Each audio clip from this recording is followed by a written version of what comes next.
Muy bien, pues creo que ya estamos todos. Podemos ir empezando. Déjenme. Ahora estoy aquí en la oficina. Entonces déjenme cierro todo lo confidencial. No vaya a ser que sin Que querer les alguien, comparta pantalla. que alguien esté grabando por ahí. A ver.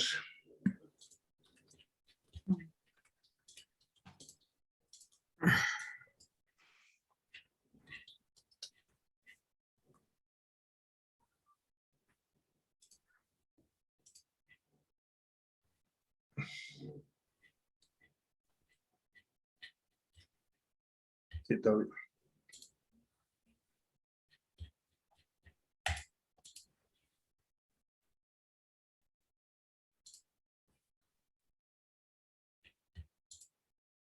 Muy bien, voy a compartir pantalla y empezamos con el tema.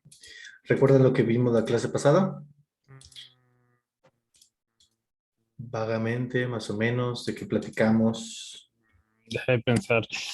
Lo tengo en la punta de la lengua.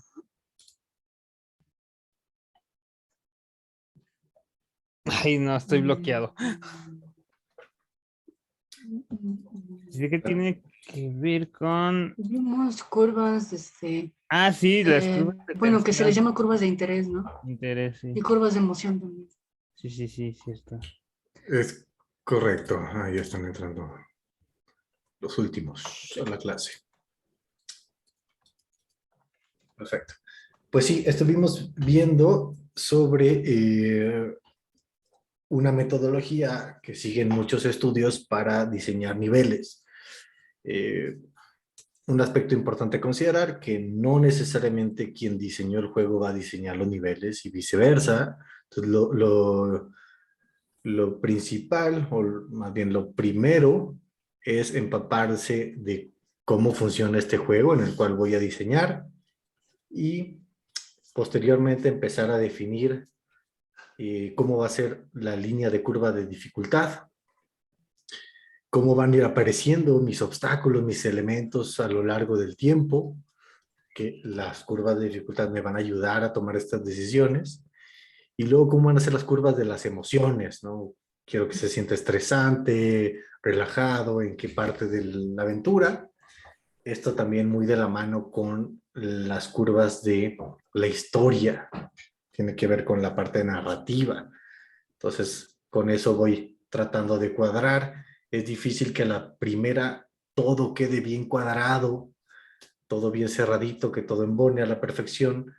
No sucede así jamás, entonces hay que estar iterando, darle varias pasadas hasta que nuestra estructura quede bien planeada. Ya una vez que yo tengo definido cómo quiero que sean mis niveles a nivel teórico, ya me tengo que poner a hacer nivel por nivel, ¿no? Pero con ciertas características que yo ya definí. Entonces, cuando yo ya me ponga manos a la obra a hacer el nivel 2, digamos, puntualmente, yo ya sé qué características tiene que tener el nivel 2. Va a ser un nivel normal, un nivel difícil, qué enemigos deben de aparecer, qué power-ups debe de haber disponibles, toda como la receta con la cual debe estar construido ese nivel ya está previamente definida. Yo nada más tengo que jugar con esos elementos para hacer varias versiones del mismo nivel y quedarme con la que más me guste. Y también vimos pues un proceso que suelen seguir algunos estudios grandes, sobre todo cuando abordan juegos de aventura, donde hay escenarios, mapas más complejos de aterrizar, y como es un trabajo en equipo que también tiene muchas iteraciones. Entonces, estuvimos viendo un poquito de eso y hoy vamos a complementar el tema con esto de narrativa interactiva.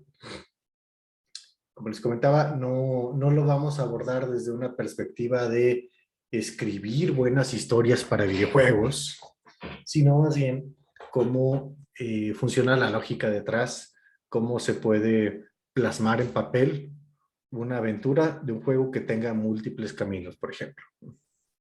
Entonces, eso es lo que vamos a ver el día de hoy. ¿Alguna duda?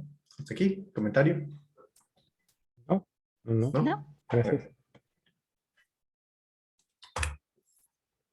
De acuerdo.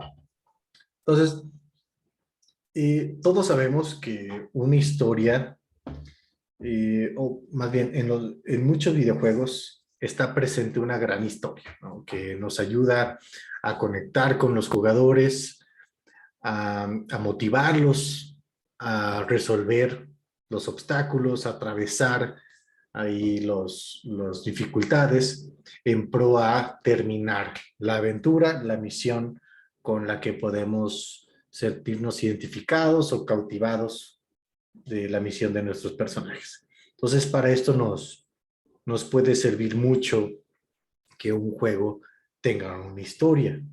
Ahora, ¿todos los videojuegos tienen que contar una historia? No, no necesariamente. Hay videojuegos que no cuentan nada que tenga que ver con historia, no hay personajes siquiera.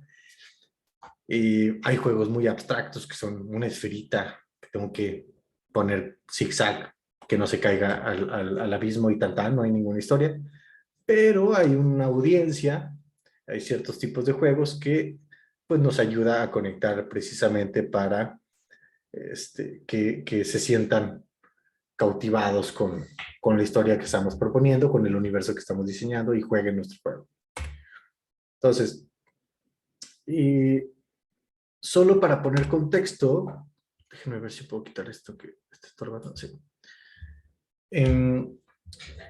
A diferencia de la literatura, en la que pues el lector le pedía al autor que le contara la historia, ¿no? Con punto y coma literalmente, que me vaya contando todo lo que está pasando, todo el lujo de detalle, y yo me lo imagino. Y pues han llegado otros medios para comunicar historias, ¿no? Las historias están presentes desde el principio de la sociedad, ¿no? Nos caracteriza mucho como humanos el contarnos historias. Desde muy temprano que empezamos a ser seres inteligentes, nos contamos historias. Entonces, el medio cambia. La herramienta con la cual contamos historias, pues va cambiando, va evolucionando. Nos permite más cosas, otras maneras de contar historias. Cuando vemos una película, el espectador pues le pide al autor que le muestre la historia, a diferencia de que se la cuente. ¿En qué consiste? Una película se basa mucho en acciones.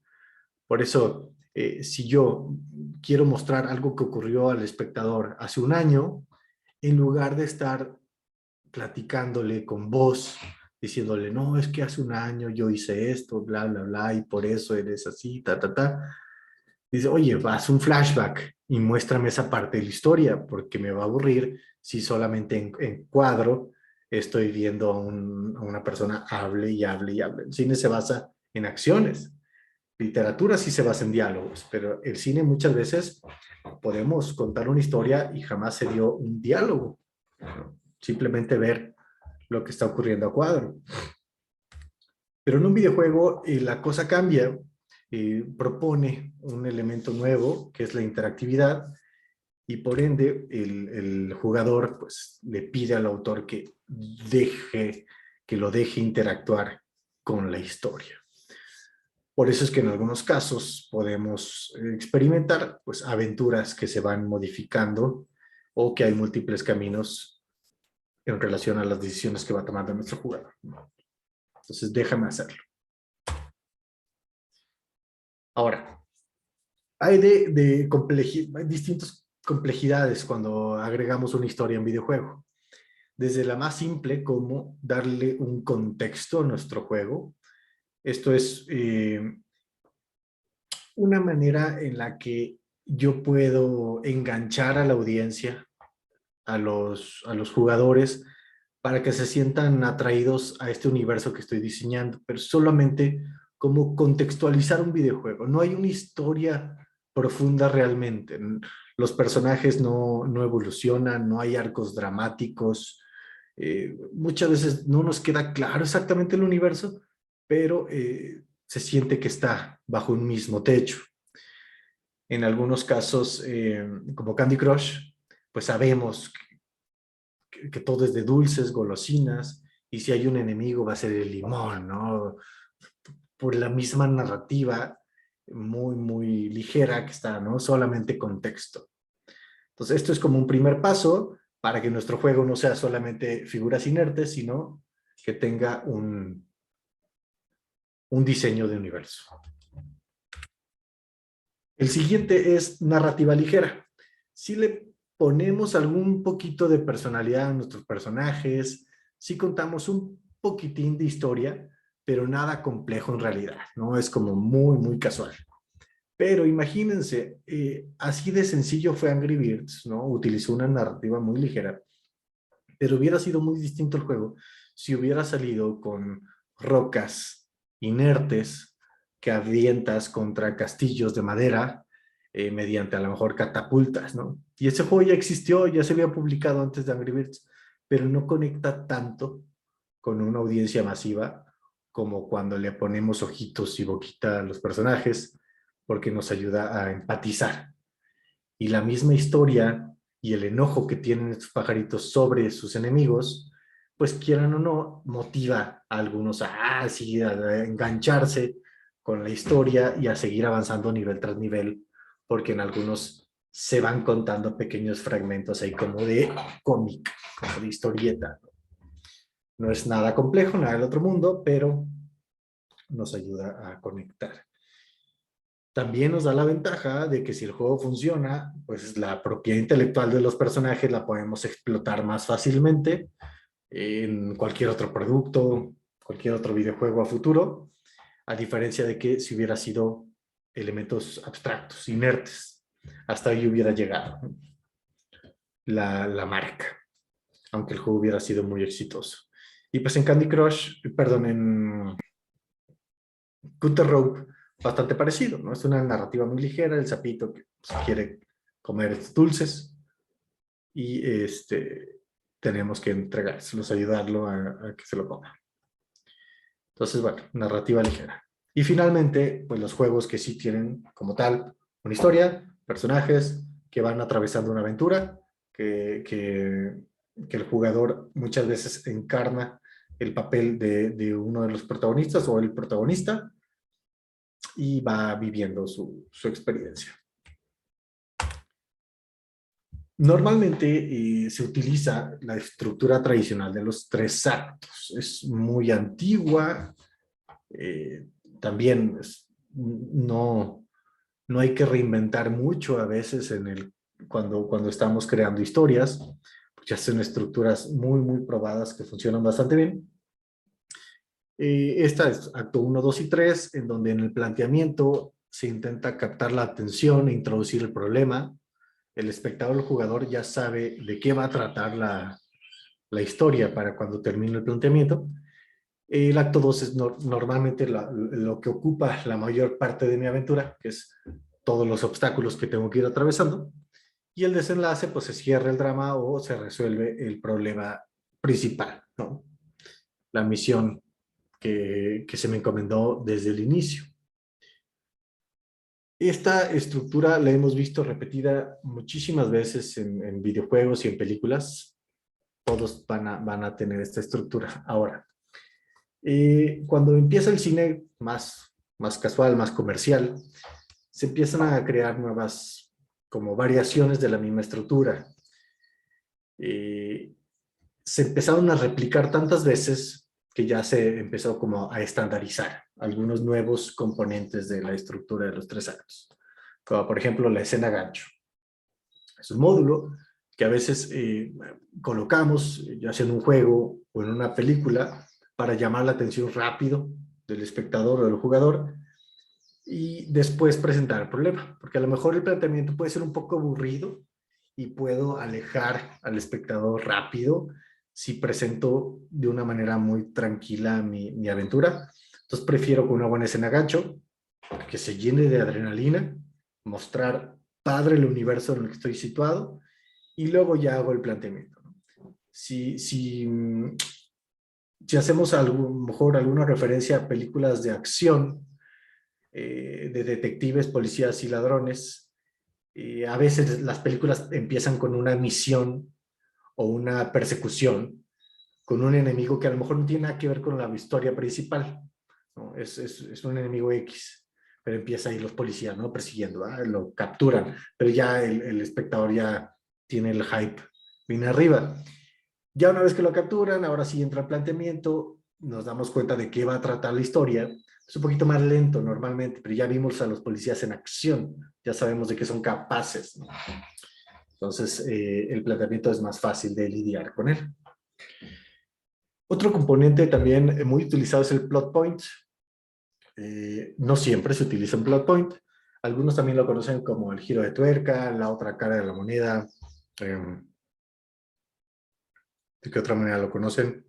¿Es un plot twist? Ándale, como plot twist, exacto. En donde el espectador trae como una idea de cómo se va a resolver las cosas, cómo pinta toda la historia, y en ese momento las cosas no eran como parecieran ser, ¿no? Resulta que el malo es el bueno, los vivos son los muertos, o X, ¿no? Es cualquier spoiler aquí. Normalmente son los que más duelen, ¿no? Cuando te spoilean el plot twist, porque una vez que lo sabes es muy evidente, pero la narrativa va haciendo que no te la esperes. Y el clímax también, algunos les gusta mostrarlo como un componente aparte del desenlace, que algunos dirían forma parte del desenlace, pero ¿en qué consiste? Se daban cuenta que cuando el protagonista, después de todo el desarrollo y de vivir toda su aventura, llegar al desenlace y resolver muy rápido el conflicto final, podía no ser tan satisfactorio, ¿no? Es como que, ya, imagínense que el jefe final de un juego fuera con la misma dificultad que los minions que andan ahí afuera del castillo que lo rodea. Pues dirías, pues sí, en efecto, yo viví toda esta aventura para llegar a este castillo, llegó al jefe y pues lo aplasté y se murió. Pues te quedas como ahí con una sensación rara de logro, cuando tú esperabas que fuera una batalla, ¿no? Que te diera pelea el jefe final, que no fuera tan fácil. Estirar y prolongar esta agonía de resolver el problema final se le conoce como el clímax, ¿no? El momento de más tensión durante la aventura. Me recordaste a los jefes de Halo 2. A los jefes de Halo 2. Pues es que llegas con ellos y es como, sí, me voy a dar de madrazos y ya, o sea, fue como un enemigo más. Ya, sí pasa. O también, no sé si vieron John Wick, que el cuate, pues lo difícil era llegar, pero llegaba y ya, ¡pah! Y tú dices, no le hacen pelea. Bien fácil, ¿no? Y pues sí, es importante para que se sienta mejor la satisfacción de victoria, ¿no? Esta parte del clímax. Y obviamente los juegos, pues llegan a tener como estos picos de adrenalina a lo largo de la aventura. No sé si están familiarizados con esta estructura que se la conoce como el monomito, o también conocida como el viaje del héroe. Seguro la han visto en otra materia. Sí. Sí. Perfecto. Pues es tal cual, ¿no? Es una estructura que funciona, que hemos visto ya muchas veces en varias películas. De hecho, aquí hay un pequeño videíto. ¿No? ¿Se escucha? No. ¿No se escucha? A ver, déjenme... No. Déjenme comparto sonido. Y me dice si se escucha. Sí. Se lo voy a poner, dura poquito. No sé, ¿alguien ya lo vio este video? Sí.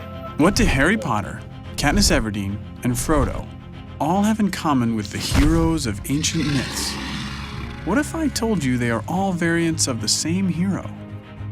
Do you believe that? Joseph Campbell did. He studied myths from all over the world and published a book called The Hero with a Thousand Faces, retelling dozens of stories and explaining how each represents the monomyth, or hero's journey. So, what is the hero's journey? Think of it as a cycle. The journey begins and ends in the hero's ordinary world, but the quest passes through an unfamiliar, special world. Along the way, there are some key events. Think about your favorite book or movie. Does it follow this pattern? Status quo, that's where we start. 1 o'clock, call to adventure. The hero receives a mysterious message, an invitation, a challenge. 2 o'clock, assistance. The hero needs some help, probably from someone older, wiser. 3 o'clock, departure. The hero crosses the threshold from his normal, safe home and enters the special world and adventure. We're not in Kansas anymore. 4 o'clock, trials. Being a hero is hard work. Our hero solves a riddle, slays a monster, escapes from a trap. 5 o'clock, approach. It's time to face the biggest ordeal, the hero's worst fear. 6 o'clock, crisis. This is the hero's darkest hour. He faces death and possibly even dies, only to be reborn. 7 o'clock, treasure. As a result, the hero claims some treasure, special recognition, or power. 8 o'clock, result. This can vary between stories. Do the monsters bow down before the hero, or do they chase him as he flees from the special world? 9 o'clock, return. After all that adventure, the hero returns to his ordinary world. 10 o'clock, new life. This quest has changed the hero. He has outgrown his old life. 11 o'clock, resolution. All the tangled plot lines get straightened out. 12 o'clock, status quo, but upgraded to a new level. Nothing is quite the same once you're a hero. Many popular books and movies follow this ancient formula pretty closely, but let's see how well The Hunger Games fits the hero's journey template. When does Katniss Everdeen hear a call to adventure that gets the story moving? When her sister's name is called from the lottery. How about assistance? Is anyone going to help her on her adventure? Haymitch. What about departure? Does she leave her ordinary world? She gets on a train to the capital. Okay, so you get the idea. What do you have in common with Harry Potter, Katniss Everdeen, and Frodo? Well, you're human, just like them. The hero's journey myth exists in all human cultures and keeps getting updated because we humans reflect on our world through symbolic stories of our own lives. You leave your comfort zone, have an experience that transforms you, and then you recover and do it again. You don't literally slay dragons or fight Voldemort, but you face problems just as scary. Joseph Campbell said, "In the cave you fear to enter lies the treasure you seek." What is the symbolic cave you fear to enter? Auditions for the school play? Baseball tryouts? Love? Watch for this formula in books, movies, and TV shows you come across. You will certainly see it again, but also be sensitive to it in your own life. Listen for your call to adventure. Accept the challenge. Conquer your fear and claim the treasure you seek. And then, do it all over again.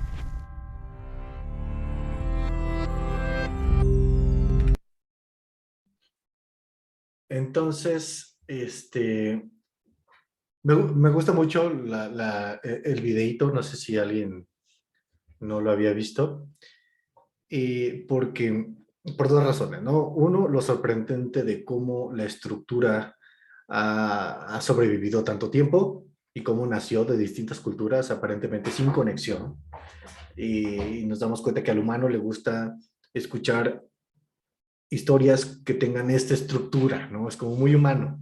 Pero ¿por qué? ¿No? Detrás de la psicología es porque nos gusta escuchar este tipo de aventuras así, de ordenadas. Tiene mucho que ver con las motivaciones personales. Nosotros también como personas nos enfrentamos a problemas. Cuando no nos animamos a resolverlos, nos estancamos. Pero cuando nos animamos a resolverlos, es difícil, pero aprendemos y leveleamos, ¿no? O sea, de eso se trata la vida, ¿no? De estarte enfrentando con problemas y estarlos resolviendo, y eso te va a ayudar a madurar, a agarrar mayor experiencia y demás. Entonces, esto es un sentimiento placentero por el hecho de superarse, ¿no? A sí mismo, sentir esta sensación de superación. Entonces, cuando lo vemos en otros, también nos sentimos identificados y se siente como compartimos esa parte de la victoria. Aquí algunas de las películas que en mayor o menor medida podemos decir que tienen esta estructura, ¿no? del viaje del héroe. El personaje está en su status quo y algo lo manda al llamado a la acción, algo ocurre que tiene que salirse de su zona de confort y tiene que adentrarse a nuevos problemas, ¿no? Que no hubiera pensado. Entonces, bueno, esto es como una estructura bastante conocida. Ahora, de lo que vamos a abordar nosotros en narrativa interactiva son cuáles son los tipos de estructura dependiendo cómo se cuenta una historia. La primera es la heredada de los libros y del cine, una estructura lineal. Existen videojuegos donde no se alteran una historia. No por eso son malos juegos. Tenemos que saber cuál es la estructura que más le queda al juego que estemos desarrollando. O cuál es el tipo de estructura que queremos hacer. Entonces, la lineal es la más fácil de explicar. Es una historia no alterable. Se divide en etapas que tiene los objetivos bien definidos. Las etapas pueden ser el acto 1, 2 y 3, el desarrollo, el clímax, todo lo que ya platicamos anteriormente, ¿no? Muy definido cada etapa. Y en la estructura lineal pudieran llegar a existir varias maneras de solucionar un problema, ¿no? O sea, le podemos dejar al jugador tomar ahí un poquito decisiones e injerencias sobre la aventura, pero la progresión continúa igual. La historia no se ve afectada si el jugador aborda un obstáculo de una u de otra manera. Si viéramos esto de manera visual, se vería algo así, ¿no? Está este juego que empieza con una escena que es como un flashback, una escena de un vehículo inundándose, en donde el jugador tiene que escapar, ¿no? Si no se van a ahogar todos, ¿no? El vehículo cayó aquí, tiene otros compañeros que se están ahogando. Más bien, todavía no entra el agua, pero el agua eventualmente va a matarlos a todos. Entonces el jugador tiene que escapar y uno se va a morir, es ahí como un dilema, pero no hay otra salida. O sea, el jugador tiene que hacer esa secuencia de pasos para avanzar. La historia es lineal, no importa lo que el jugador haga. Después nos encontramos en esta parte del juego, donde el jugador se le da un objetivo, tiene que llegar a cierto lugar y lo van a estar esperando, ¿no? Entonces, no importa cuánto tiempo el jugador haga, la historia no avanza hasta que no llegue a esa habitación donde lo están esperando. Y casualmente en el momento en el que llega, empieza como una balacera de afuera del edificio que tienes que proteger tu posición. Esa balacera no empezaba hasta que el jugador no llegue a la habitación, ¿no? Así haya hecho 2 horas en llegar o lo haya hecho en 2 minutos. Todo está por secuencia y es una estructura lineal. Así va avanzando, se van definiendo los objetivos y el jugador los tiene que ir cumpliendo uno tras otro, ¿no? Hasta avanzar en la historia. Ahora, puede haber ciertos momentos, algunos fragmentos como de este juego, en los que yo le puedo permitir al jugador abordar la narrativa o solucionar el problema de distintas perspectivas. Por ejemplo, en esta parte de la última captura de pantalla, van a llegar enemigos a invadir la zona, yo tengo que proteger el lugar. Yo pudiera permitirle al jugador quedarse en este lugar con un rifle de asalto, llegar al 3er piso con un sniper, todavía más táctico, o que se vaya a nivel de planta baja con un arma pues más de cuerpo a cuerpo, ¿no? El jugador, no importa qué camino decida, tiene que limpiar el área de enemigos y al hacerlo avanza al siguiente punto de la historia. Entonces, a esto me refiero que a veces sí le podemos dejar múltiples opciones de cómo abordar un problema al jugador, pero no por eso la historia se ve afectada. La historia va a seguir avanzando igual paso por paso. Entonces, esta es una forma de contar una historia. 2. Escoge sabiamente. Es una estructura un poquito, digamos, ya viejita en cuanto a los videojuegos. Básicamente se presentan una o varias opciones, hacen 2 o más opciones, pero solo una es la correcta. Las demás opciones llevan a caminos sin salida o a la derrota, ¿no? Como si fuera un laberinto, que pues hay varios caminos, pero tengo que ir tomando la decisión correcta, si es derecha, izquierda, hasta llegar a la salida. Todas las demás me llevarían a caminos sin salida, pasillos sin salida. Así sería como explica vagamente la de escoge sabiamente.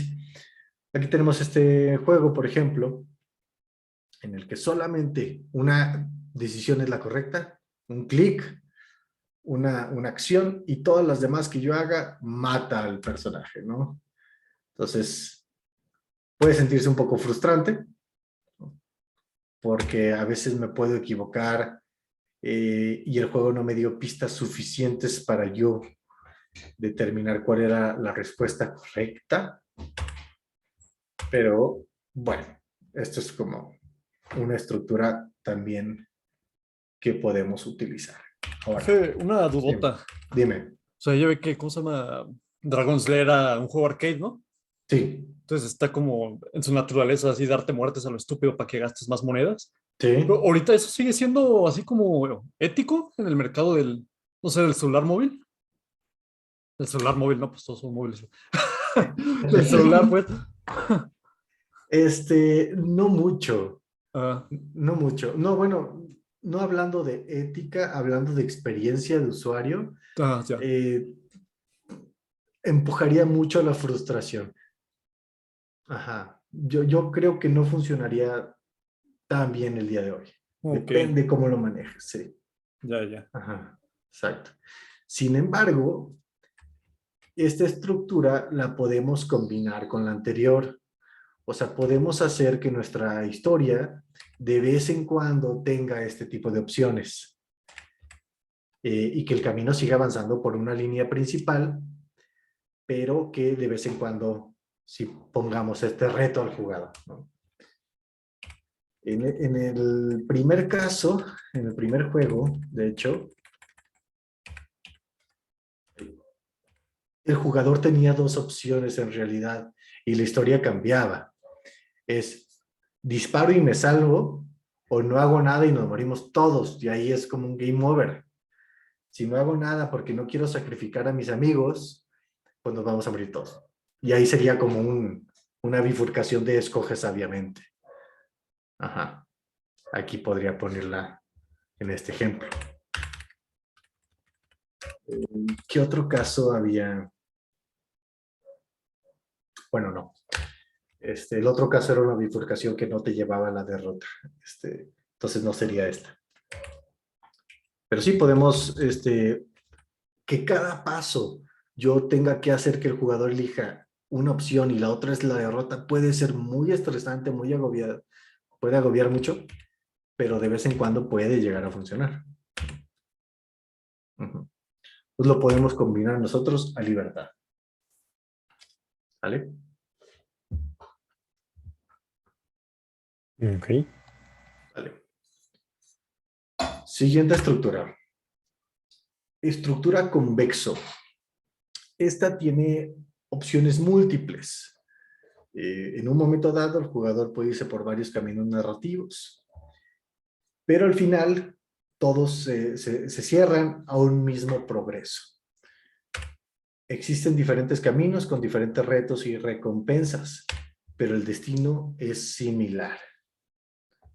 ¿Cómo se vería esto? Se vería algo así, ¿no? Yo empiezo la aventura y puedo decidir camino A o B, Y no se imaginen esto en level design.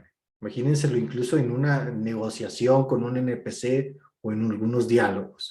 Es qué camino de la historia estás tomando. El camino, irte con una guild, con el otro, con los buenos, con los malos, X, ¿no? Habría muchas maneras de abordar estos nodos. Y todo esto puede representar el principio y fin de mi historia. Empiezo en un punto en particular, me aviento a toda una aventura y al final llego a mi destino y termino el juego. Pero el destino es el mismo, no importa qué camino haya yo elegido. Pero lo que es muy común en los videojuegos es esta como variación de la estructura que se le conoce como serie convexo. Se ve algo así. Ofrece libertad de decisiones sin volverse incontrolable, porque yo estoy cerrando de vez en cuando todos los caminos posibles que el jugador está abriendo y estoy tocando base, para que no se me salga de control y quede un árbol de posibilidades demasiado inmenso. A lo largo de muchos pasos, pues quedaría un árbol gigante. Entonces, esto puede ser toda mi historia y los nodos, los puntos clave como el planteamiento, el desarrollo, el clímax, desenlace y demás. Imaginemos que vamos a contar El Señor de los Anillos, ¿no? Un videojuego del Señor de los Anillos. ¿Alguien no ha visto las películas del Señor de los Anillos? Yo no. ¿No? Yo diré la mitad, Yo tampoco. porque Yo ni una. no sé, Ni una. estoy ahí, pero no estoy poniendo atención. Hagan el Ok. favor de salirse de la clase, por Quedé favor. dormido, de hecho. Luego las referencias que doy ya empiezan a ser viejitas. Nadie se preocupe, también nosotros somos así. Bueno, imagínense, Señor de los Anillos, toda la aventura completa, donde en el primer nodo, pues, Frodo se le encomienda la misión de ir a un bar a reunirse con Gandalf, porque Gandalf va a investigar qué onda con ese anillo, y él tiene que escapar de ese lugar porque lo están persiguiendo al anillo, ¿no? Pero Frodo puede decidir irse con Sam, irse con sus primos, irse por la vía, irse por otro lado. O sea, hay cierta como toma de decisiones, pero al final tiene que llegar a ese bar. Cuando llegan, se topan con troncos, o trancos, no me acuerdo cómo le decían, que después nos damos cuenta que es un protagonista importante. Y no llega Gandalf, no llega, y ahora tienen que ir a otro lugar juntos, ¿no? Igual pueden decidir ir por el camino A, camino B, nos vamos por la ciudad de los elfos, o nos vamos por las minas, pero al final tenemos que llegar a una ciudad en particular, donde vamos a entregar el anillo, y ya van a decidir qué hacer con él. Pues llegamos, no importa cómo llegamos. Volvamos a tocar base en la historia. Y a partir de ahí dice, no, ¿sabes qué? Tienes que llevar este anillo a Mordor, al volcán, porque es la única manera de destruirlo. Nadie lo podemos destruir. Entonces ahí empieza un árbol todavía más grande, más complejo, de cosas con las que te puedes topar, hasta que al final llegas al volcán, ¿no? Y uno pareciera que ya va a terminar la aventura, pero luego está el clímax, donde puede haber decisiones, las últimas decisiones que tomar antes de llegar al final. Pues al final el destino fue el mismo. Ese anillo tuvo que haberse destruido en el fuego de Mordor, el volcán de Mordor. Pero ¿cómo llegaste a él? ¿Qué amigos hiciste en el camino? Si te aliaste con los enanos o con los elfos, con los humanos, no importa. Pudiste haber vivido aventuras distintas, y por eso muchos luego quieren rejugar el juego con otra forma de jugarlo, pero el destino es el mismo. Ese ítem tuvo que destruirse de cierta manera en particular, ¿no? Entonces, esta estructura nos permite que el jugador pueda tomar varios caminos, vivir distintas experiencias, llegar a un punto en particular con un atributo, ¿no? Como en este caso tener un caballo súper épico. Y si el jugador tomó este otro camino, a lo mejor no tiene ese caballo, pero tiene un arma legendaria maestra, ¿no? Entonces, pues llegó al mismo punto con distintos atributos. Esto hace que un mismo juego pueda ser un lugar en el cual los jugadores puedan experimentar ser distintos héroes de acuerdo a su manera de gusto por jugar y experimentar una aventura, pero al final su destino es el mismo. Entonces, depende cómo quisieron vivir ellos esa aventura, ¿no? El juego les permite varios caminos. Y si esto pareciera lo suficientemente complejo, en la estructura serie convexo también es bastante común que en algún nodo en particular podamos activar otra estructura serie convexo, conocida como los side quests, ¿no? Que a veces tenemos nuestra historia principal del juego, la aventura principal, que tiene sus nodos, sus arcos narrativos, pero casi todos los juegos que lo utilizan también tienen estos como aventuras secundarias, ¿no? Historias secundarias, misiones opcionales o que el jugador tenga que decidir cuáles sí, cuáles no, para levelear, para mejorar y poder que la experiencia acumulada en estas ramificaciones alternas le ayuden a avanzar y a progresar en la historia principal, ¿no? Y a veces hasta estructuras se abren dentro de otras estructuras, ¿no? Entonces, ¿qué tan complejo lo podemos hacer? Pues depende del tipo de juego que estemos construyendo. Un juego como Skyrim, por ejemplo, ¿alguien ha jugado Skyrim o Oblivion o estos juegos de Bethesda? Están chidos. Sí. Tienen algo parecido, ¿no? A lo mejor no tantos nodos entre la historia principal, pero sí tienen como pequeñas bifurcaciones porque te puedes aliar con un bando, aliar con el otro. La historia se va modificando dependiendo con quién te vayas aliando, pero al final se va cerrando y se va concretando en puntos muy clave. Y pues tienen un montón de side quests que el jugador a veces sí tiene que completar porque lo ayudan a subir de nivel, porque si yo quisiera avanzar en la historia principal, puede que me tope de repente con jefes ya de mucho nivel que no puedo vencer, ¿no? Entonces, imagínense que a lo mejor yo estoy entre... ¿Sí se ve mi mouse? Sí, sí, Sí, sí. sí, ¿Sí? sí.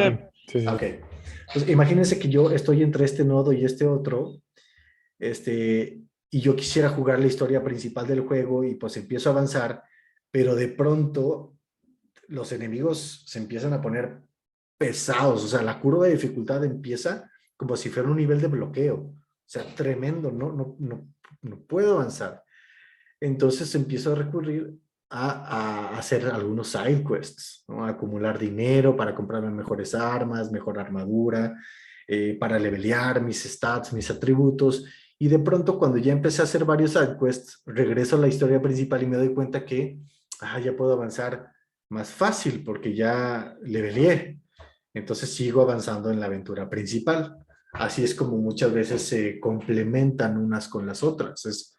No sé el jugador cuáles side quests tenga que hacer, haya hecho, pero sé que para este punto tuvo que haber hecho algunas, porque si no la dificultad va a estar complicada, no va a poder avanzar tan fácil.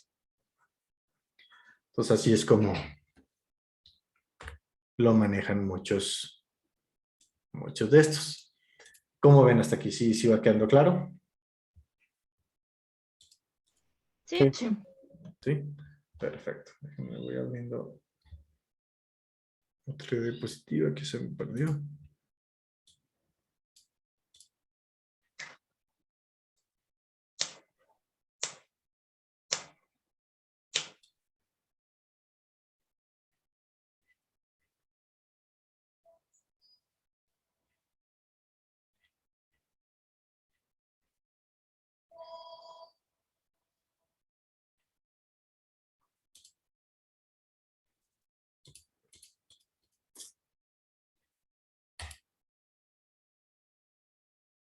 Aquí está.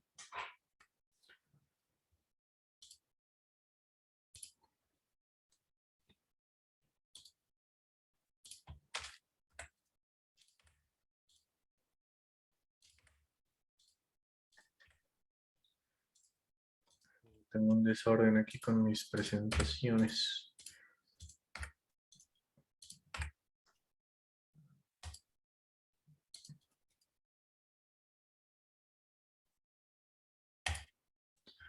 Entonces, bueno, esas son como las principales estructuras. Claro, hay otras que a lo mejor podemos tocar un poco como que al final puede haber múltiples finales dependiendo lo que se haya acumulado durante la aventura, o bien al final hacer una pequeña bifurcación, pero estamos hablando de las más comunes, ¿no? Ahora, ¿cómo hago un guión para un juego que tenga una aventura con estructura convexo, donde hay múltiples cosas, decisiones narrativas que hacer?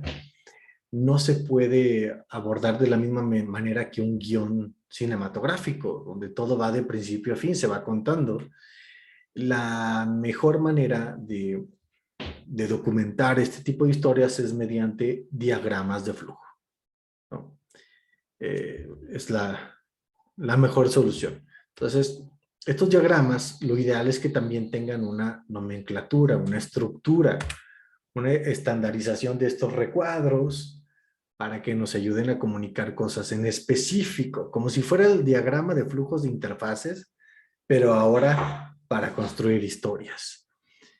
Cuando estamos diseñando juegos se utilizan diagramas para todo, para diseñar los menús, esto de la historia, inteligencia artificial, comportamientos del jugador, para bastantes cosas, ¿no? El chiste es cómo deben de construirse cada uno de estos. Entonces, hoy vamos a ver este tipo de diagramitas y van a hacer un ejercicio con una pequeña historia que ustedes van a proponer. Muy sencilla, no les voy a calificar la originalidad de la historia, más bien que quede bien la estructura. Entonces, vamos empezando viendo estos recuadros. Primero, si ven bien, creo que el fondo que elegí está medio feo, pero sí se alcanza a leer los textos, las viñetas y todo. Sí, sí, sí, está Sí. bien, hace un buen contraste el blanco. Muy bien. Entonces, el primer señalética es el círculo, que si recuerdan se parece mucho al inicio de mi diagrama de interfaces. Es el inicio o final de mi diagrama de flujo. Entonces, más o menos así yo lo estaría colocando, ¿no? La historia principal, le pongo su circulito y pongo un círculo blanco al final cuando ya la termino, o pongo otros circulitos en medio cuando quiero destapar nuevas side quests, ¿no? Como es en el caso de... ¿Por qué no se está viendo? Aquí. Entonces, aquí se ve un ejemplo de diagramita donde tengo el inicio y el final de la quest Revolution, que sí le puse. Pero si me voy por el camino de la derecha, me destapa otra quest. Entonces, esa quest yo ya no la sigo detallando en este diagrama porque sería muy caótico. Yo después voy a hacer otro diagrama donde este nodo de quest finding ammo, como munición, va a estar hasta arriba y voy a detallar esta quest con todos sus pasos y todas las personas involucradas, los NPCs y demás. Entonces, así funciona más o menos como estos circulitos, ¿no? Entonces, es como en el diagrama de interfaces, el inicio y el fin de mi diagrama, y además cuando los estoy mandando a otro lado. Recuerdan de que, esto me manda para Facebook, ¿quién sabe qué es eso? ¿No? Pero lo estoy mandando para otro lado. Igual, es como lo estoy mandando a otra quest, y esa otra quest la voy a detallar en otro diagrama, porque si no, no cabría todo en uno solo. Entonces, así funciona esta señalética. Siguiente, los videos, que es muy parecido a lo de interfaces, pero estos ocurren normalmente dentro de la historia del juego. ¿De qué manera ocurren? A veces en la misma presentación de los logos de los estudios hay un poquito de historia envuelta, como si fuera una introducción de la historia del juego. Hay otros donde tal cual hay un cinemático de entrada que te presenta el universo y te da pues los recursos suficientes para que entiendas en dónde está situado. En algunos otros juegos lo aprovechan como para una presentación del escenario. Te muestran como que, aquí están las ruinas de tal lugar, bienvenido a este lado, ¿no? Una breve presentación. Avance narrativo o un cutscene. Llega a su lugar y los personajes empiezan a hablar, es algo importante dentro del juego. O los créditos finales. Muchas veces los créditos no aportan nada en la historia, en ese caso pues no los ponemos en nuestro diagrama, pero en otros juegos sí, pues los aprovechan para seguirte contando más del universo del juego. En ese caso sí los tendríamos que poner en nuestro diagrama. Entonces, bueno, normalmente un juego va a utilizar estos dos, son los más comunes, un intro y los cutscenes de mi juego. Se recomienda que un intro, pues, sea breve, nos ayuda a presentar la historia al jugador, contextualizar el universo en donde estoy situado, y se recomienda que sean muy breves, porque el jugador lo que quiere ya es jugar. Es más fácil que el jugador esté dispuesto a ver cutscenes de mayor duración después de ya haber jugado un rato, que una intro muy larga. Esto siempre es un debate entre los guionistas que quieren dar demasiado contexto al jugador al inicio, porque si no, es que tiene que saber que había 7 reinos de 7000 años antes y cómo ha ido el orden de los reyes. No, hombre, vas a aburrirlos. Lo que ellos ya quieren es jugar. Y esa historia se la vas explicando sobre la marcha, conforme vaya avanzando. Pero no se lo quieras aventar todo al inicio, solo lo indispensable. Y los avances narrativos nos ayudan a avanzar la trama, presentar o fortalecer personajes o enemigos, bueno, amigos o enemigos, o mostrar el resultado de una acción que yo acabo de hacer, ¿no? Aplané un botón y se destruye una ciudad.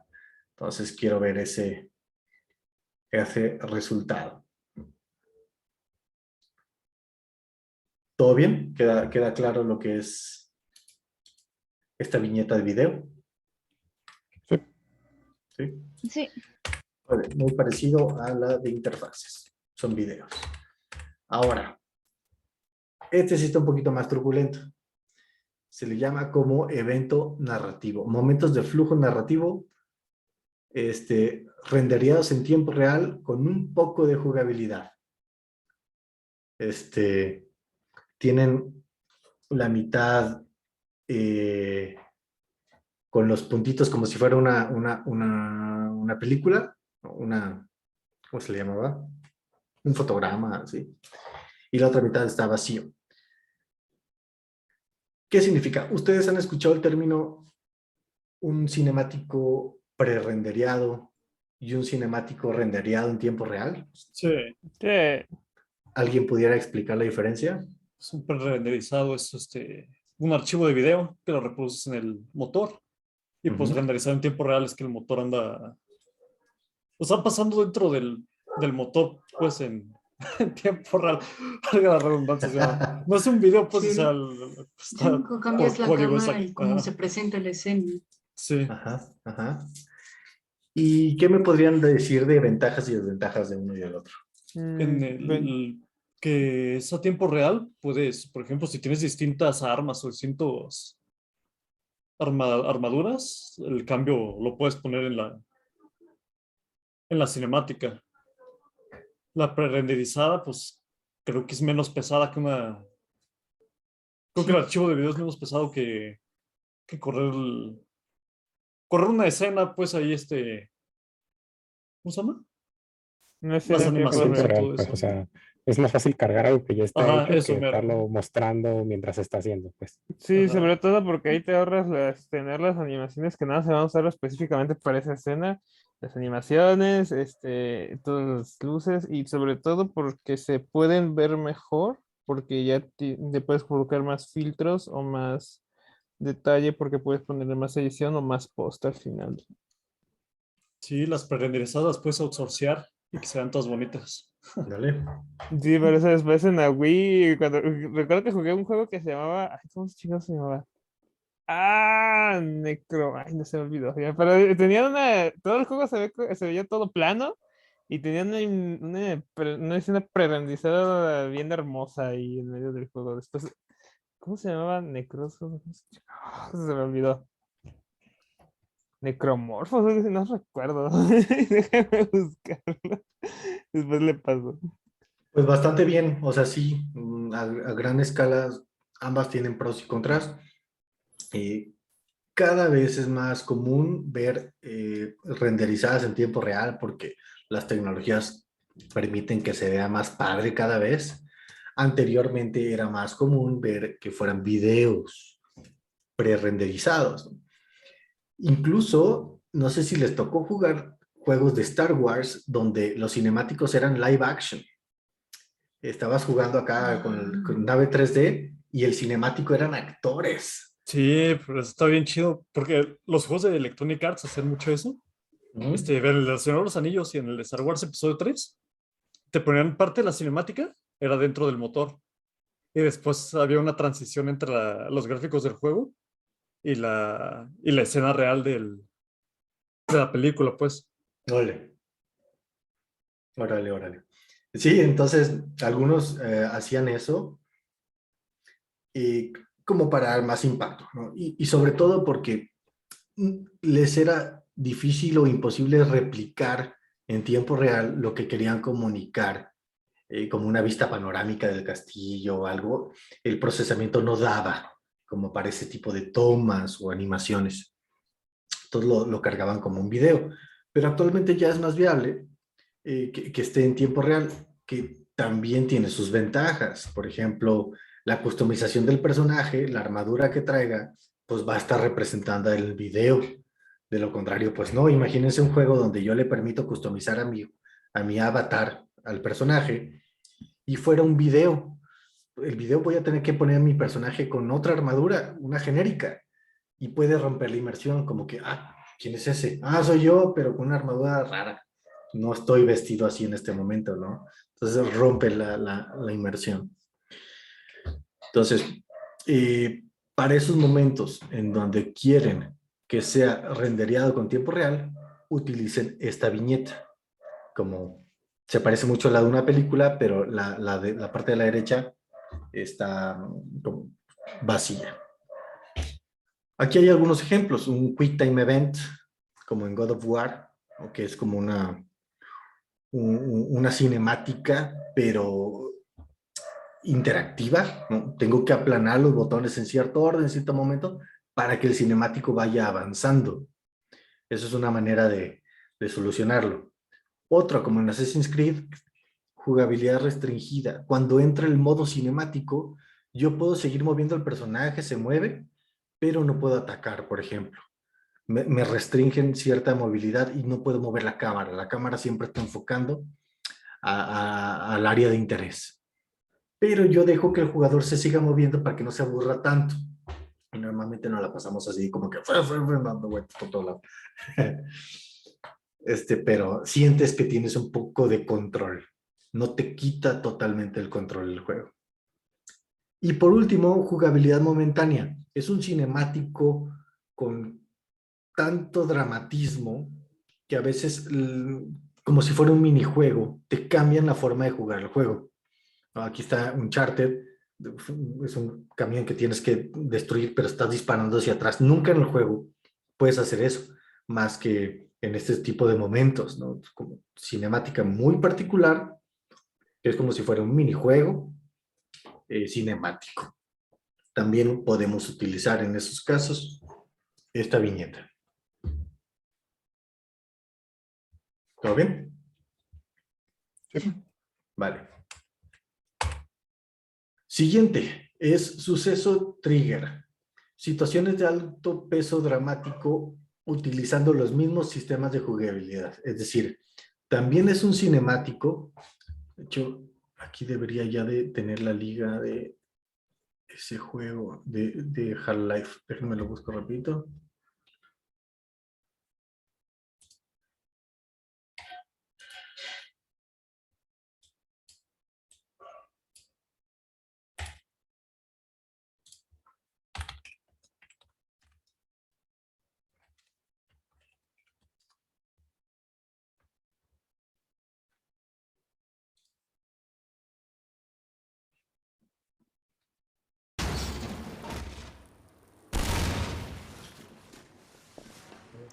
No llego a ese punto. Ay, a ver, ya está grabando.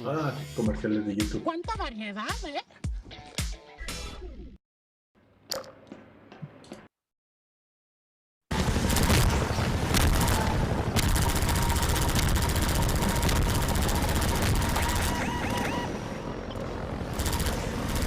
Se está escuchando todo, ¿no? Escucho, pero no veo. Que lo tenía en otro monitor.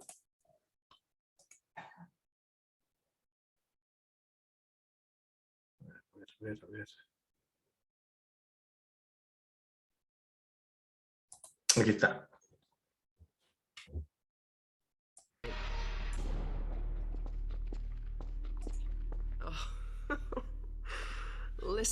Por ejemplo, están estos momentos muy buenos en donde es como un cinemático, pero el jugador sigue teniendo todos los comportamientos normales del juego. Simplemente la forma en la que está situada la escena pues, no me permite hacer mucho. Entiendo que voy en un elevador, tengo que esperar el elevador, entonces me chuto la conversación de este personaje, ¿no? La tengo que escuchar de principio a fin, no me queda de otra. Entonces, eso es un suceso trigger, ¿no? Cosas que están ocurriendo en tiempo real y yo puedo irme para otro lado, si quiero, o me tengo que acercar y sigue avanzando, ¿no? Entonces, esto es muy inmersivo. Es una buena manera de contar la historia, pero pues es complicado, ¿no? Déjenme ver si hay otra escena.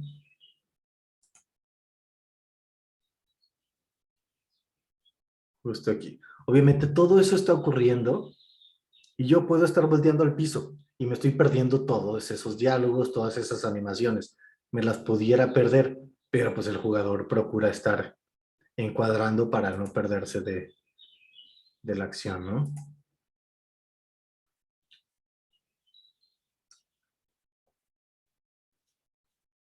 Entonces ahí está. Hay muchos momentos muy padres en el juego que están como así scripteados.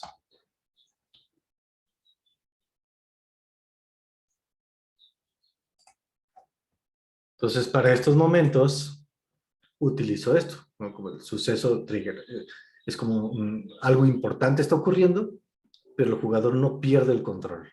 Sigue jugando como normalmente juega este juego. Estos son como las principales viñetas. ¿Cómo ven hasta aquí? ¿Se va entendiendo? Sí. Perfecto. Entonces, les voy a compartir otro diagrama.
Lo estoy por subir al Discord.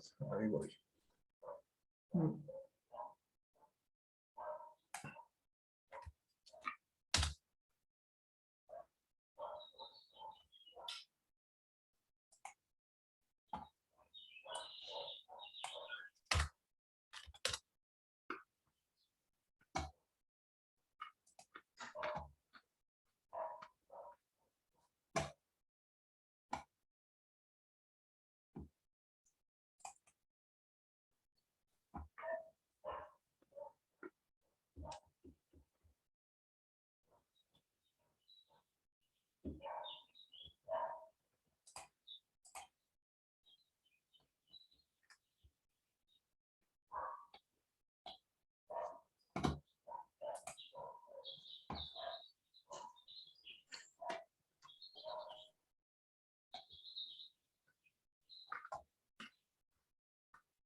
Pero, entonces, ¿cuál es aquí la diferencia entre el lugar y el lugar con cuadrito?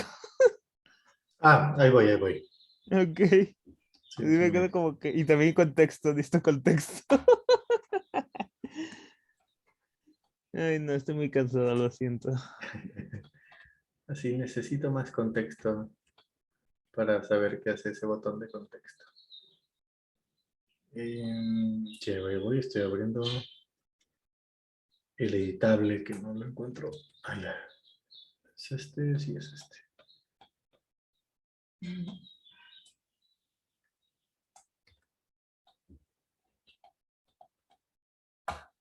Esto ya lo encontré.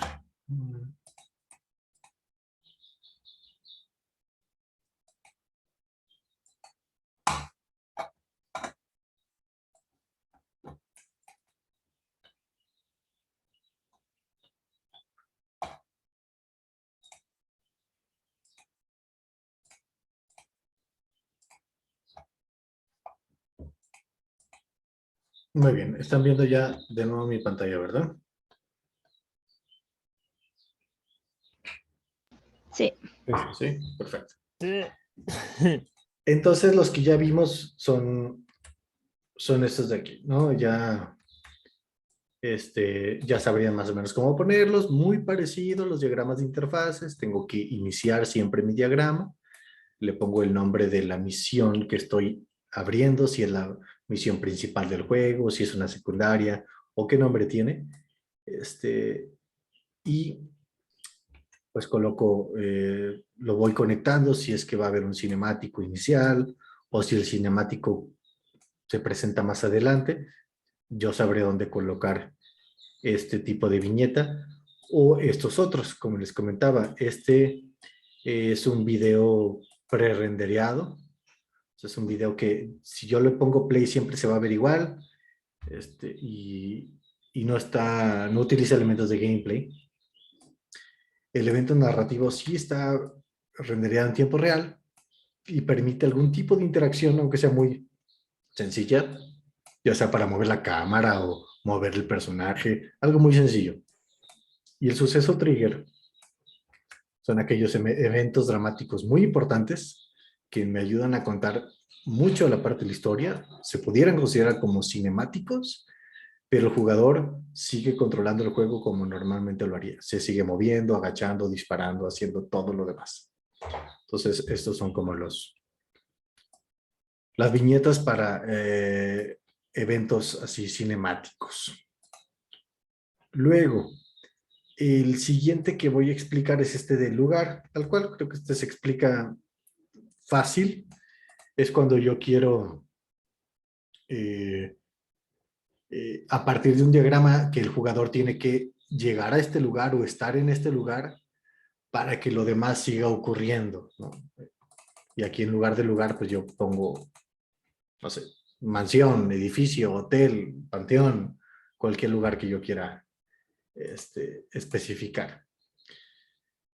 Y esta de contexto, me voy a brincar las otras.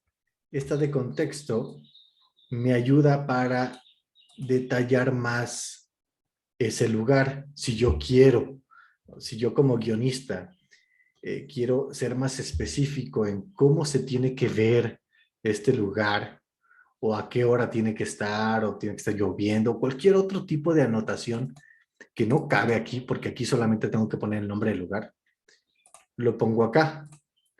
Y este cuadro lo puedo poner como lejos y lo puedo crecer tanto como yo lo vea necesario, con el texto adentro, con que lo conecte aquí. Con que lo conecte ahí con una pequeña línea ahí puntiaguda.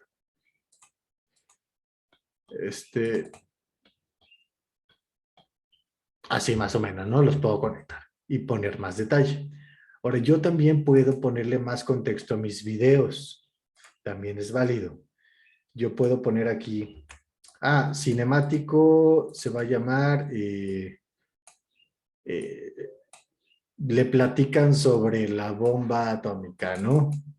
Ahí, así, 2, 3 palabras, ya tengo que estar explicando cómo se llama este cinemático.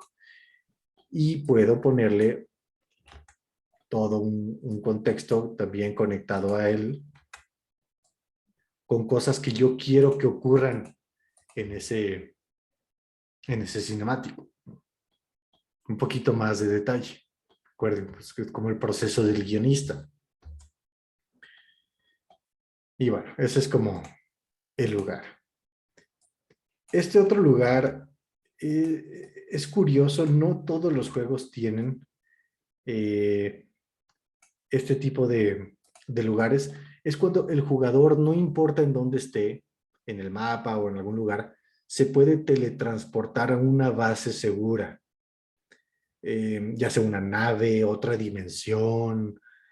El menú de pausa es como una habitación donde hay otros NPCs por ahí. Es cuando puede regresar a esa base y luego regresar al mundo real, ¿no? O a donde se quedó.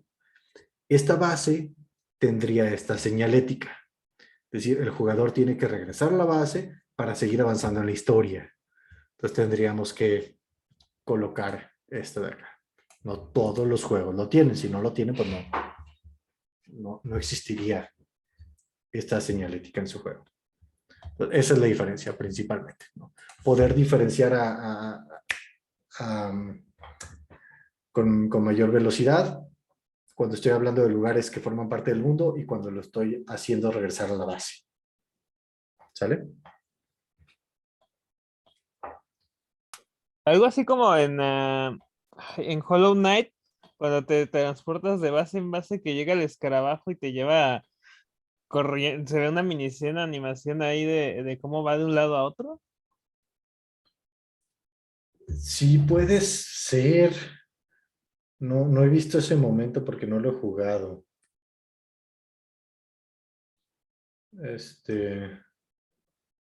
Pero a ver cómo funciona. A ver, llegas a la estación de los escarabajos, Ajá. le picas una campanita y llega el escarabajo corriendo hasta la zona. Después te acercas a él y le dices a qué área quieres que te lleve. Lo seleccionas, se hace un fading black, aparece un fading, aparece el escarabajo corriendo contigo sobre él. Y en la siguiente escena con un fading black, fading, apareces en el área que le pediste que te llevara. Y creo que era algo así. Ok. No sé si en ese caso en particular sea esta viñeta.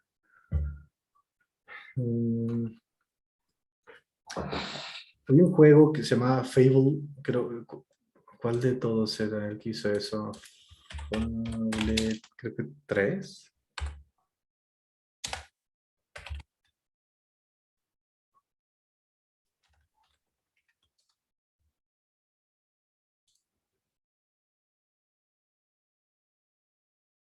Aquí Sí. tienes tu mansión con el Jasper. Sí. Ándale. Sí. Esto sería ese tipo de lugar, ¿no? Que es como un menú, que es una habitación, un lugar como etéreo, que está en otra dimensión, uno sentiría, pero a veces tienes que regresar a esta, no solamente para mejorar y customizar tu personaje, sino para seguir avanzando en la historia, para preguntarle algo al cuate que está ahí, o a veces ocurren cosas aquí en este lobby, que tiene que ver con la historia que estás avanzando. Entonces, estás como en este lugar que está en otra dimensión, y de este lugar te puedes teletransportar hacia qué parte del juego quieres ir. Ya. Ujú. Exacto. Estoy todo blureado, no sé por qué. Ándale, 144. O sea, también puede ser como las aldeitas que tienes en Assassin's Creed, ¿no? En casi todos tienes como tu propia villa personal. Sí, sí, también pudiera ser. Ajá. También.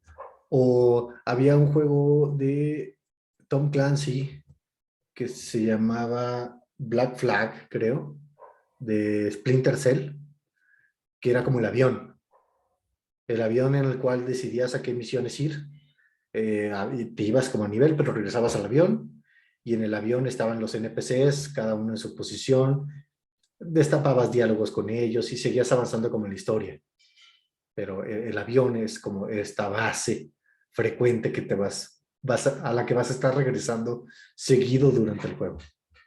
Pero, pero entonces no es como un lugar del gameplay, ¿no? Por ejemplo, las hogueras de Dark Souls no aplicarían porque, pues en teoría, este es un lugar como tal, aunque descanses en él.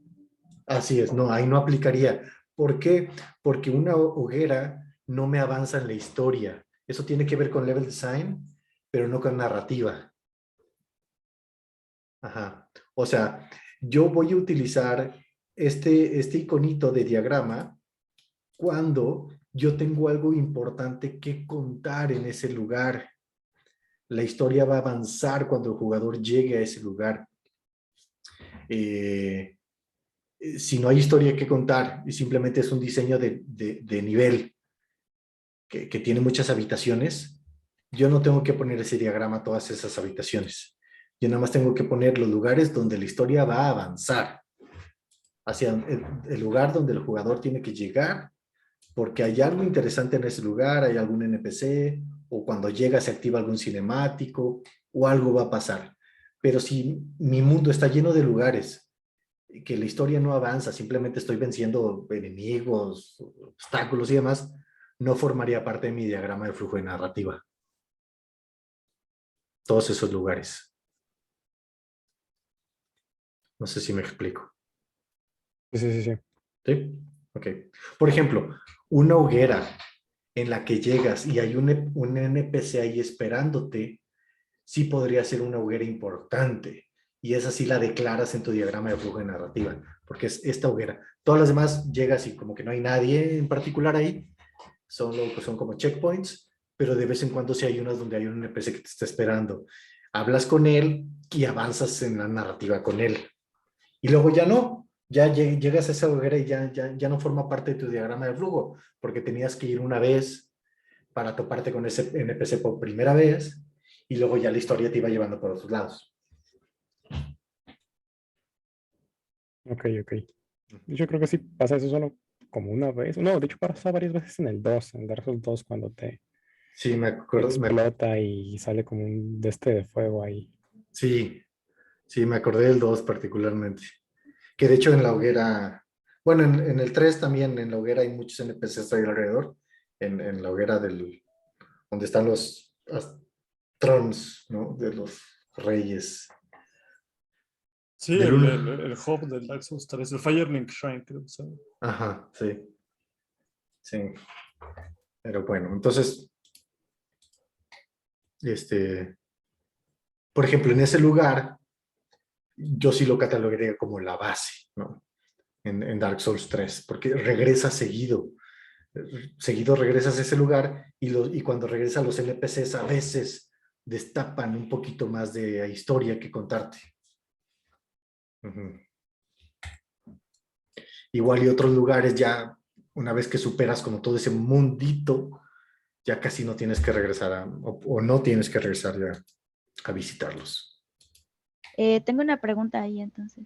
Sí. ¿Este lugar también puede contar como estos donde entregas las quests? O sea, que es donde te las van entregando y a fuerzas para subir de nivel o de que te entreguen la siguiente quest de la historia principal. Tienes que regresar aquí, entregar la quest y es como de, oh, bien hecho, ahora ya puedes acceder a esta otra quest.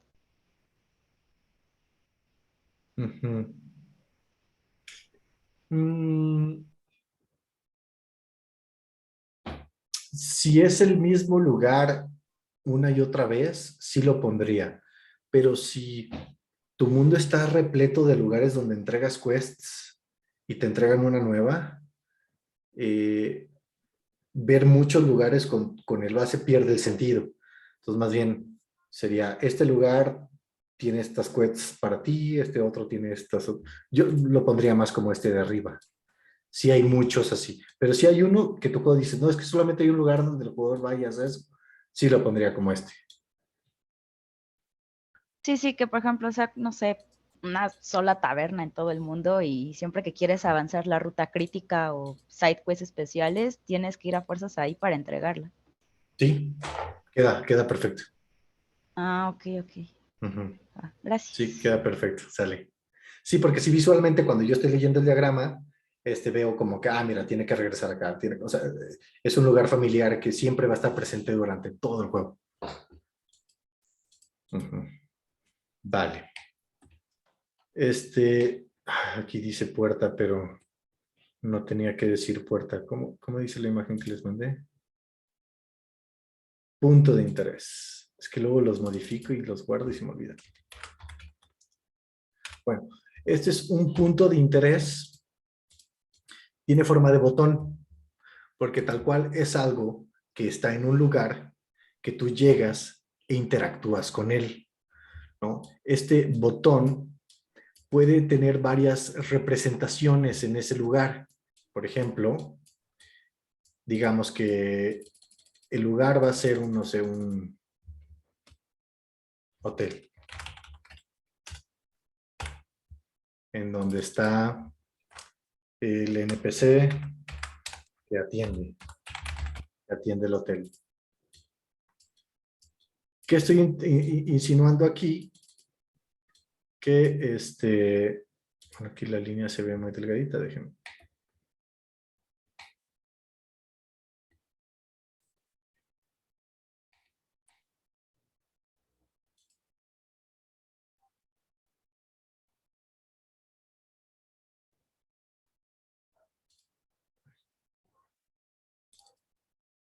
Se me olvidó cómo hacer esto.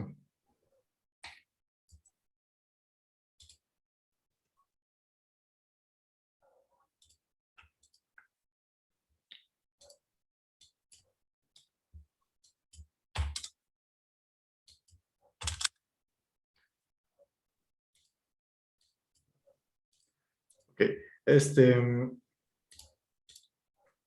llegando a este lugar puede haber varios puntos de interés que yo tengo que interactuar primero con ellos. O sea, no solamente por el hecho de llegar a este lugar me va a activar algo de la historia, sino que tengo que llegar y va a haber algunos puntos de interés, como si fueran botones. Puede estar este NPC, puede haber otro NPC por allá, puede haber una computadora que yo llego y la activo y me muestra información de la historia.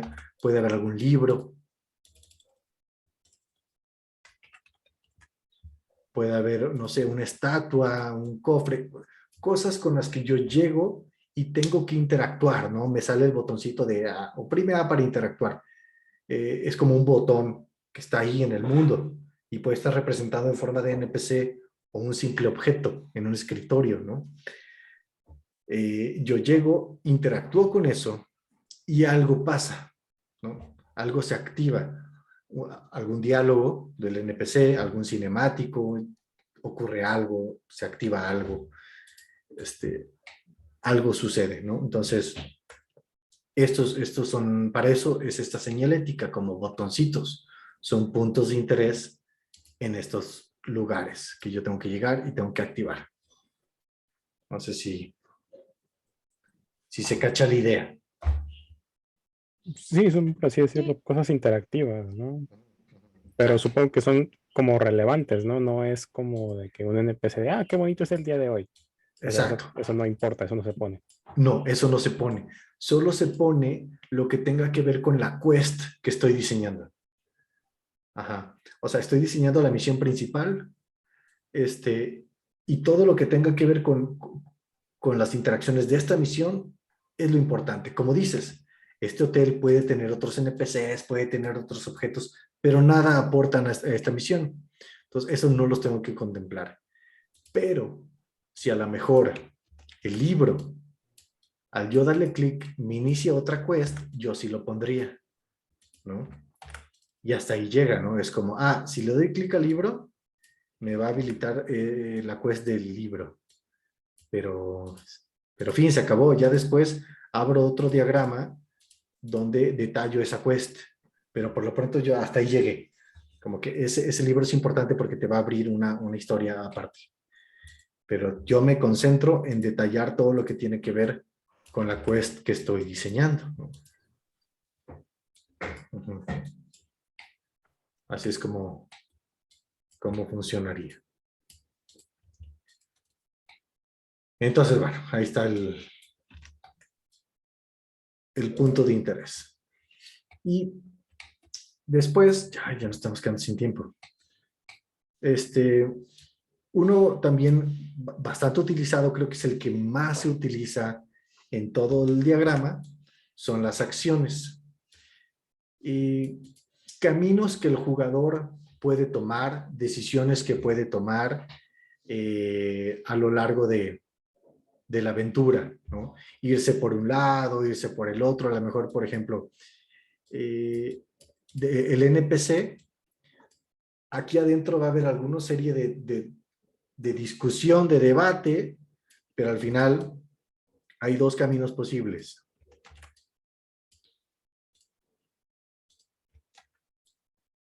Después de que interactúa con este NPC, lo ayuda o... Yo iba a decir, ¿lo mata o no lo mata? Ándale, lo mata. Lo ayuda o lo mata. Y entonces, esta decisión que el jugador tomó va a desencadenar otro tipo de eventos más a futuro, ¿no? Igual este cuadrito me va a habilitar otras acciones posibles que el jugador tenga y este otro, ¿no? Entonces, recuerden que va a llegar un punto en el que se va a bifurcar, pero tengo que procurar que no importa qué acción haya tomado, yo tengo que llevarlo al mismo nodo de la aventura principal, porque si no se me va a descontrolar mi diagrama de flujo, ¿no? Entonces, estos son como los más utilizados, los cuadritos de si el jugador hace esto, se va por acá, decide esto, X. Todo lo que puede hacer. Ahora,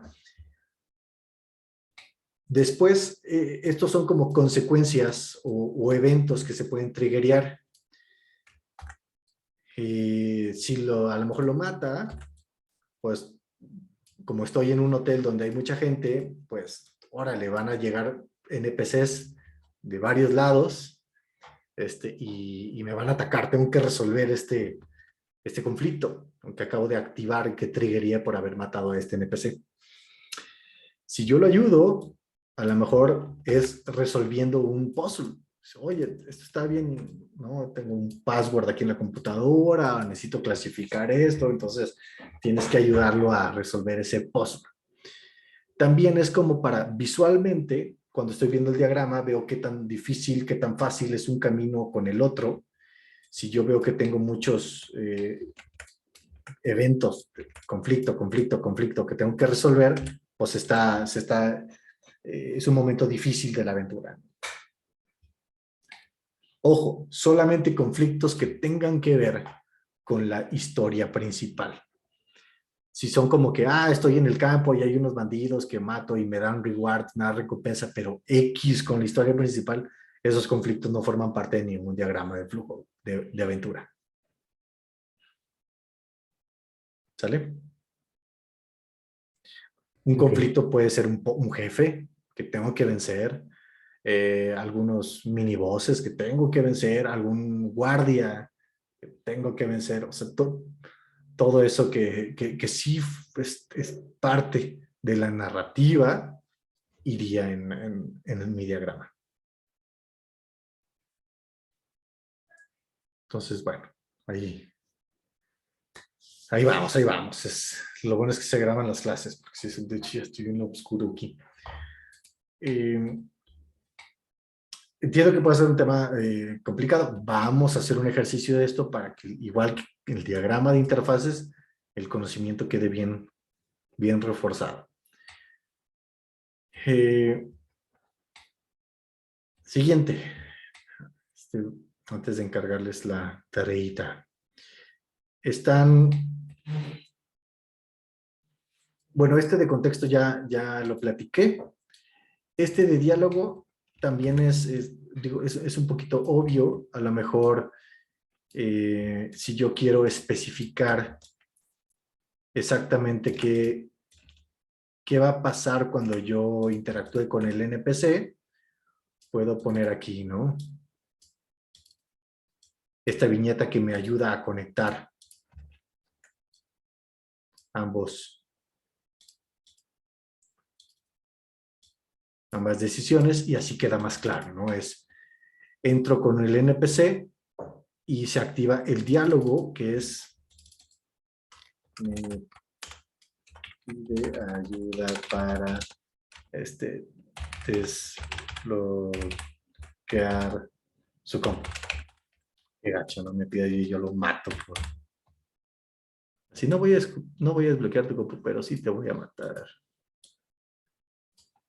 Es que sentiste que estaba hackeando una compu extraña. Ándale. No, yo iba a decir, no estoy en horario de trabajo, ¿para qué empieza a ayudar? También cuenta. Los mato. Entonces, así, si yo ya quisiera meterle más detalle, porque aquí no me estoy explicando lo suficiente, igual, puedo poner una de contexto que lo conecte, y aquí puedo poner más detalle, como que lo platica con una voz quebradiza o algo X.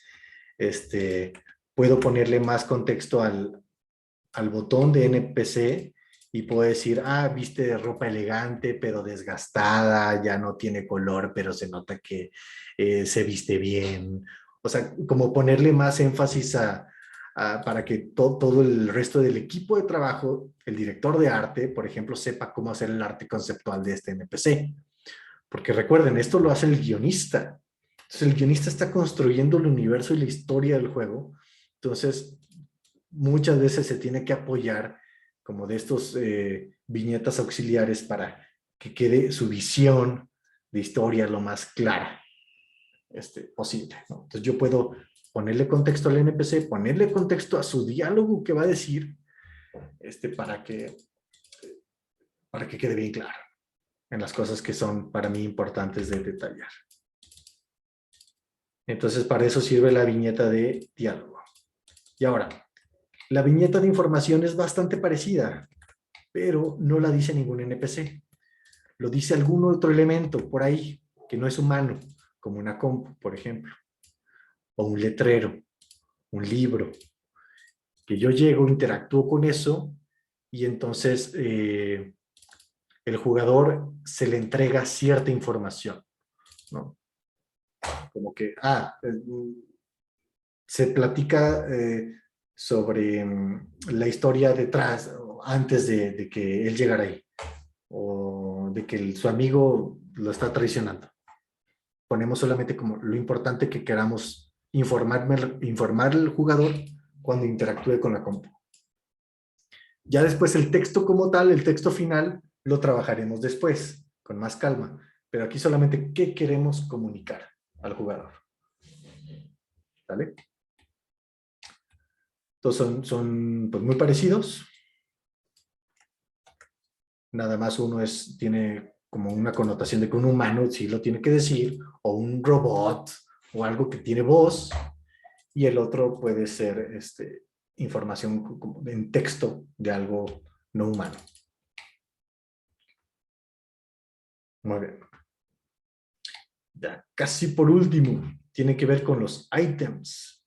Igual esto está creo yo, fácil de explicar cuando son items de historia, no todos los items, volvemos a lo mismo, no todos los artículos son importantes para la historia, pero hay algunos que sí, como el anillo en El Señor de los Anillos, es muy importante, ¿no? Es el ítem creo que más importante de la aventura, pero puede ser también una llave, una espada que tienes que colocar o entregarle a alguien para seguir avanzando en la historia, una llave para abrir una puerta que te manda a otro lado y seguir avanzando en la historia también.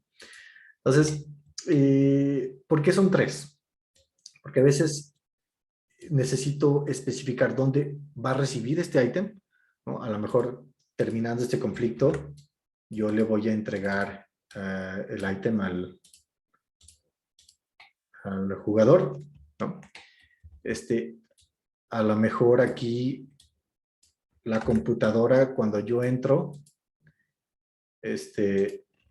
con el mismo ítem, me lo pide, ¿no? Entonces, este ítem a lo mejor es un password, por alguna razón. Entonces, si yo interactúo primero con la compu, me topo con pared y me dice, necesito el ítem para seguir avanzando. A lo mejor incluso esto de información está al revés, ¿no? Como que la compu me pide primero el ítem. Y luego me entrega la información para seguir avanzando en la historia. Entonces yo, ¿cómo consigo este ítem? Pues de 2 maneras. O mato al cuate o le ayudo a desbloquear su compu para resolver y encuentro el password. Las 2 me los entrega. Obviamente yo o elijo uno o elijo el otro, porque pues, no puedo matarlo y después ayudarlo. O si lo ayudo ya tengo el ítem y a lo mejor matar ya no suma a la historia, ya es otra, ya no aporta nada. Y así. A veces es necesario especificar que me quitan este ítem, ¿no? En el caso como a lo mejor de una llave que yo utilizo y se rompe, se pierde, también tendría que especificarlo en esos casos. Y bueno. Siguiente es este embudo que me indica que el jugador, para avanzar a la siguiente etapa, tuvo que haber llegado por más de un camino posible. Por ejemplo, déjenme les...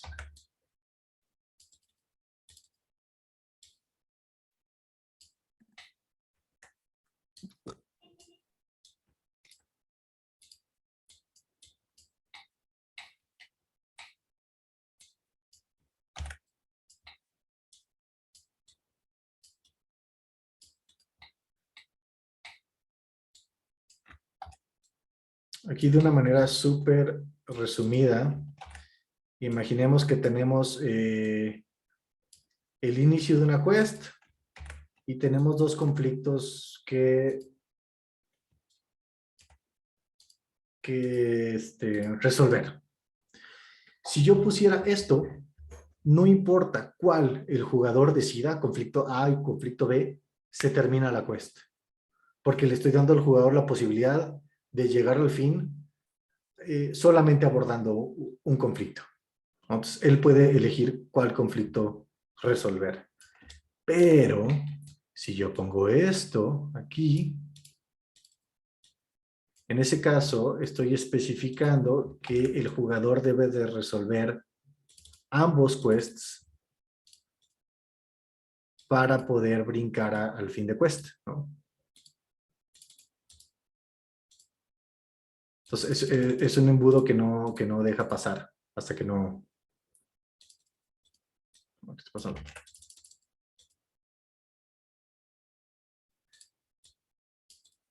Hasta que no cumpla los 2.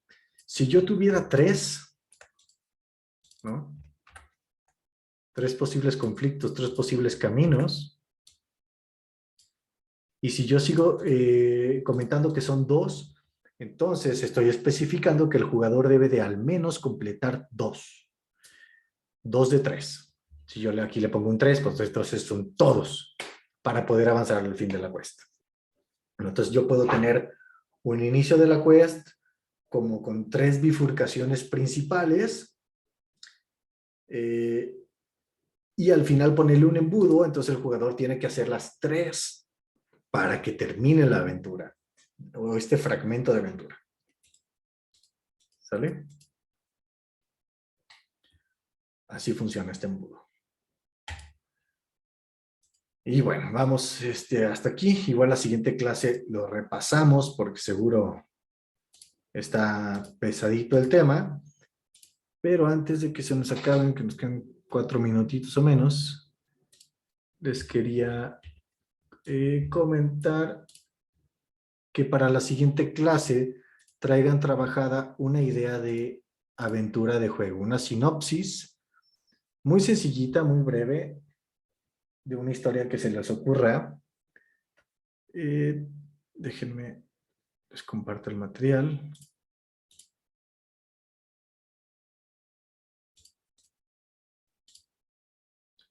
Por Discord.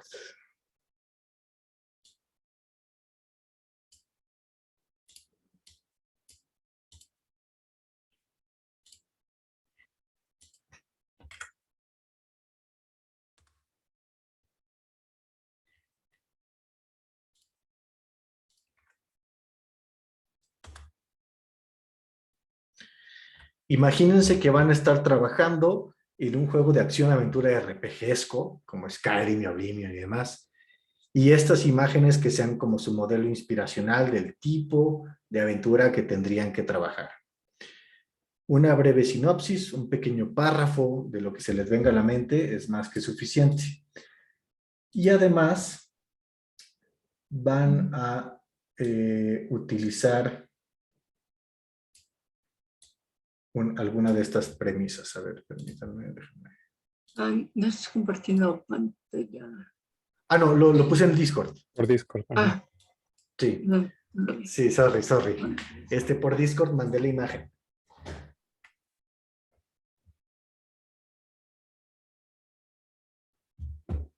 Todos la pueden ver, ¿no? Sí. Sí. Perfecto.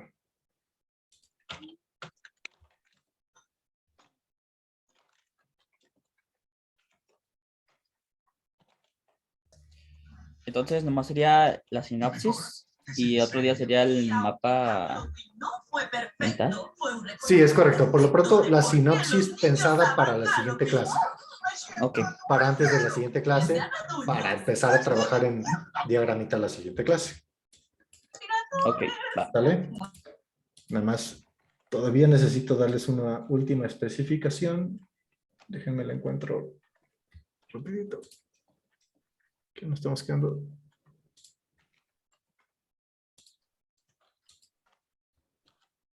También voy a mandar la imagen en Discord. Son 4, está muy curioso porque la primera vez que escribí este texto fue antes de la pandemia. No piensen que tiene que ver. Son 4 premisas diferentes. Elijan una de estas. Y sobre esa tiene que girar la aventura principal, ¿no?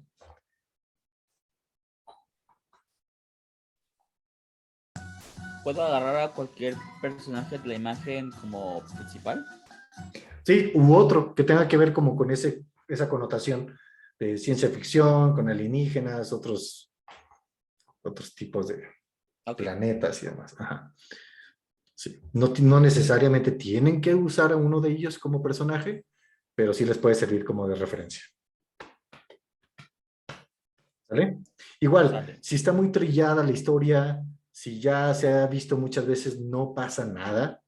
A lo mejor se va a repetir la historia entre ustedes, no me preocupa eso.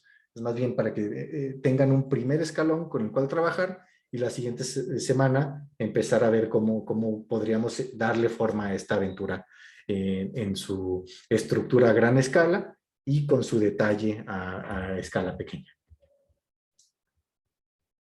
¿Tiene que ser con una de estas 4 premisas entonces? Sí, Ok, ok. sí, con alguna de las 4. ¿Sale?